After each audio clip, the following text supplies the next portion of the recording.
Hey guys, it's SterlingW, and this is going to be a quick review and unboxing of this Bestek 500 watt pure sine wave power inverter. It basically converts DC 11 to 15 volts to 100 to 120 volts. It's meant for if you want to do camping or stuff, or play Xbox or video games in your car. You could totally play this in your car, or if you're going to use a laptop and stuff, this is what I'm using it for. So let's go ahead and unbox it really quick.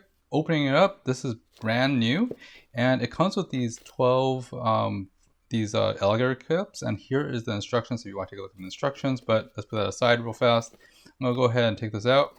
So that could connect directly to like a battery and stuff, and they also have a cigarette lighter for like a 12-volt cigarette lighter, but there is a load max of 150 watts if you're using like a car cigarette adapter.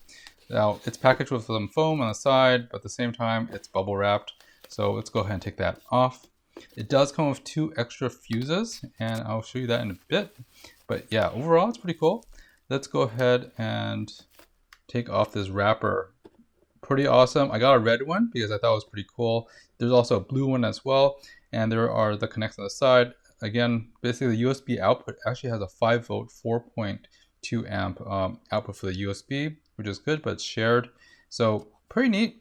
The reason why I got a pure sine is because, you know, if you have sensitive equipment, you want to use a pure sine wave inverter. That way it's a little bit better than like those the regular inverters, but at the same time it is worth it because you run TVs and more sensitive electronics. It's really simple. There's really not much you need to do in terms of doing this. You just basically screw the 2 wires on and just make sure they match and turn the thing on. Very easy, very useful. The fan is pretty big, so it keeps this thing cool, which is nice. And again, I use this mainly for my Xbox in the car, or if I have sensitive equipment such as a laptop.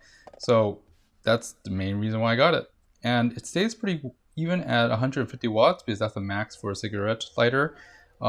It's actually pretty cool. It runs my laptop, my Xbox as well as the monitor that it runs as well. So I can actually play Xbox in my car. And I think that's what most people are using it for. Or they could run other stuff, but 500 watts is quite a bit. Anyways, guys, it's SterlingW, and hope this review was helpful to you, and I'll see you next time. Thanks for watching, guys. Bye-bye.